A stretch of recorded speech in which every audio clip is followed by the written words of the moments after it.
Jean Valjean listened. Not a sound. He took a step and entered the room. He could hear at the extremity of the room the even and tranquil breathing of the sleeping bishop. He suddenly came to a halt. He was near the bed. He'd arrived there sooner than he'd hoped for. A reflection of heaven rested on the bishop's face. It was at the same time a luminous transparency. For that heaven was within him. That heaven was the bishop's conscience. Jean Valjean was in the shadow with his iron candlestick, frightened by the luminous old man. Never had he beheld anything like this. This confidence terrified him. One would have said he was hesitating between the two abysses. That in which one loses oneself and that in which one saves oneself. He seemed prepared to crush that skull or to kiss that hand.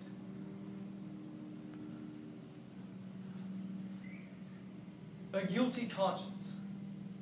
A choice between right and wrong. And the power of forgiveness.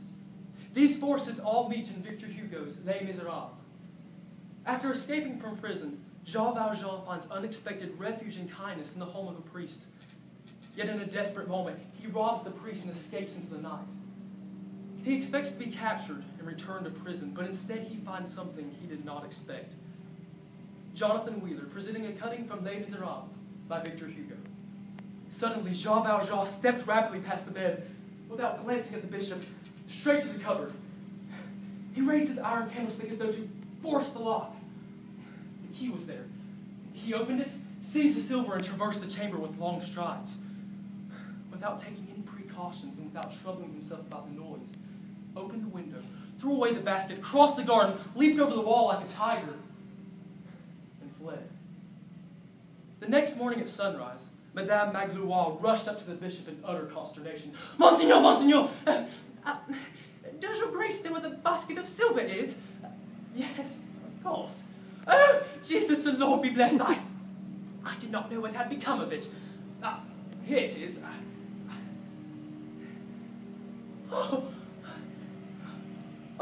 Well, nothing in it! And the silver?" "So it is the silver which troubles you. I do not know what has become of it." "It has been stolen! That man who was here last night has stolen it!" In a twinkling, with all the vivacity of an alert old woman, Madame Magloire had rushed in, entered the alcove, and returned to the bishop. The bishop had just bent down and was sighing as he examined a plant which the basket had broken as it fell across the garden. He rose up at Madame Magloire's cry. "Monseigneur, Monseigneur, the man is gone. The silver has been stolen. Stay, yonder's the way you went, yes. He jumped over into Cochefilet Lane. The abomination! He has stolen our silver. And in the first place, was the silver asked to be stolen?" Madame Magloire was speechless. Another silence ensued. Then the bishop went on. "Madame Magloire, I have for a long time detained that silver wrongfully. It belonged to the poor. Who is that man? A poor man, evidently." "It is not for my sake, nor for the sake of mademoiselle's. It makes no difference to us. But it is for the sake of Monseigneur. What is Monseigneur to do with now?" "Come. Are there no such thing as pewter forks and spoons?" "Pewter has an odor." "Very well. Iron ones then." "Oh, iron has a taste." "Very well. Wooden ones then." A few moments later, he was breakfasting at the very table at which Jean Valjean had sat at the previous evening. As the brother and sister were about to rise from the table, there came a knock at the door. "Come in."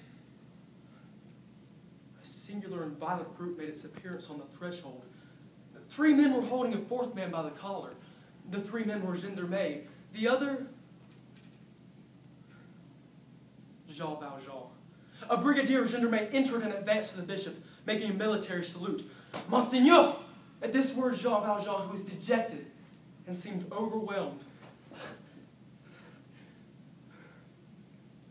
raised his head with an air of stupefaction. Monseigneur! So he is not the curé. Silence! He is Monseigneur's bishop!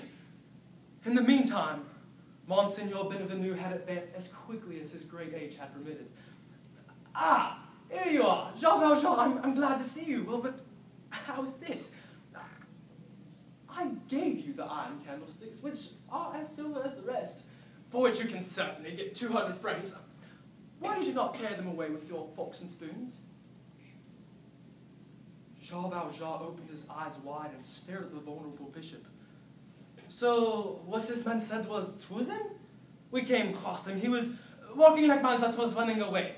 We stopped him to look into what's the matter. Yes, it's Sylvia!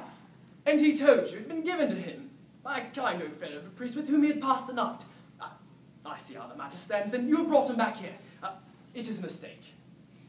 In that case, we can let him go? Certainly.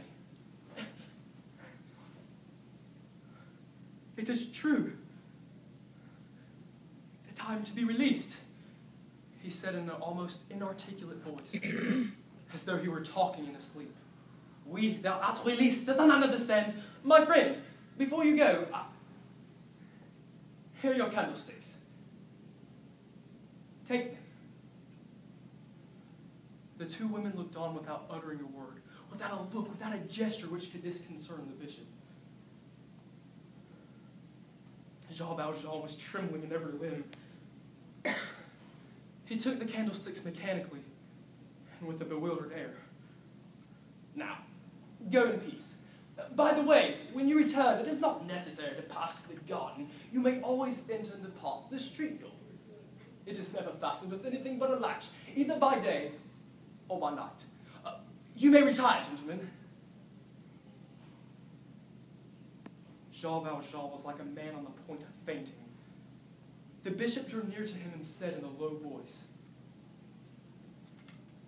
"Do not forget, never forget, that you have promised in using this money and becoming an honest man." Jean Valjean, who had no recollection of ever having promised anything, remained speechless. Jean Valjean, my brother, you no longer belong to evil, but to good. It is your soul that I buy from you. I withdraw it from black thoughts and the spirit of perdition, and I give it to God.